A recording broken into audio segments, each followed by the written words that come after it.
क्या उत्तर प्रदेश फिर से बंटवारे की ओर बढ़ रहा है? क्या पश्चिम यूपी को मिलेगा अलग राज्य का दर्जा? जी हां, ये कुछ ऐसे सवाल है जो एक बार फिर यूपी की सियासत में खड़े हो गए हैं। दरअसल नोएडा इंटरनेशनल एयरपोर्ट के उद्घाटन के बाद शुरू हुई सियासी जंग अब एक बड़े सवाल में बदल गई है। सवाल यही है, क्या मायावती फिर से यूपी के बंटवारे का दांव खेलने जा रही है? आपको बता दें, जेवर में नोएडा इंटरनेशनल एयरपोर्ट के पहले चरण के उद्घाटन ने जहां विकास की तस्वीर दिखाई, वहीं इसने राजनीति की आग भी भड़का दी है।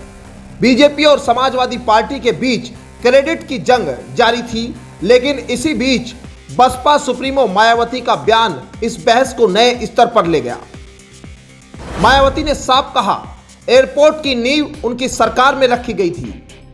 कांग्रेस और सपा ने विकास के रोड़े अटकाए और सबसे बड़ा संकेत, पश्चिम यूपी को अलग प्रदेश बनाने का मुद्दा फिर उठ सकता है।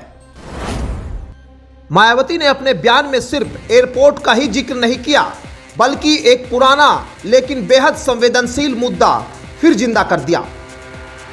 पश्चिम उत्तर प्रदेश को अलग राज्य बनाने की मांग, साथ ही हाईकोर्ट की अलग बेंच का मुद्दा भी उठाया है। यह वही मुद्दा है जो पश्चिम यूपी में लंबे समय से लोगों की भावनाओं से जुड़ रहा है। बहुत कम लोग जानते हैं कि साल 2011 में मायावती सरकार ने यूपी को 4 हिस्सों में बांटने का प्रस्ताव पास किया था। पूर्वांचल, बुंदेलखंड, अवध प्रदेश और पश्चिम उत्तर प्रदेश। यह प्रस्ताव केंद्र सरकार को भेजा गया था, लेकिन राजनीतिक सहमति न बनने के कारण मामला ठंडे बस्ते में चला गया। अब 2026 में फिर वही मुद्दा उठना एक बड़ा सियासी संकेत माना जा रहा है। सवाल यह भी है कि आखिर क्यों उठती रहती है पश्चिम यूपी राज्य की मांग?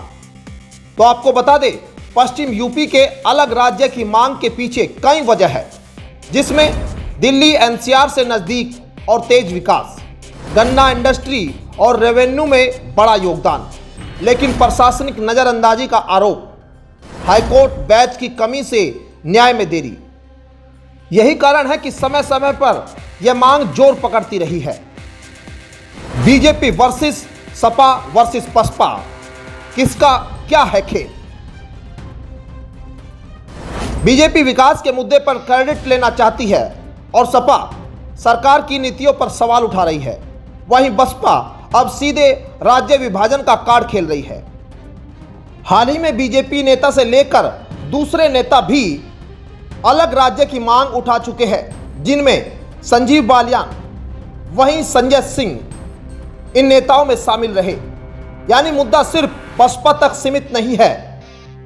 राजनीतिक विश्लेषकों के मुताबिक 2027 विधानसभा चुनाव से पहले यह बड़ा चुनावी हथियार बन सकता है। पश्चिम यूपी की 100+ सीटों पर इसका सीधा असर पड़ सकता है और जातीय व क्षेत्रीय समीकरण पूरी तरह बदल सकते हैं। अब सबसे बड़ा सवाल यही है, क्या पश्चिम यूपी के लोग अलग राज्य चाहते हैं या यह सिर्फ राजनीतिक दलों का चुनावी एजेंडा है? जमीनी स्तर पर राय बटी हुई है। कुछ लोग विकास के लिए अलग राज्य चाहते हैं, तो कुछ इसे विभाजन की राजनीति मानते हैं। अब सबसे बड़ा सवाल है, क्या उत्तर प्रदेश फिर बटेगा? क्या पश्चिम यूपी बनेगा नया राज्य, या फिर ये सिर्फ चुनावी राजनीति का हथियार है? अब फैसला जनता के हाथ में है, लेकिन सवाल वही है, विकास के लिए बंटवारा जरूरी है या एकजुटता? इस रिपोर्ट को लेकर आप क्या समझते हैं? क्या आपको लगता है कि यूपी का बंटवारा होना चाहिए? अपनी राय जरूर बताएं। Bureau report, news 80।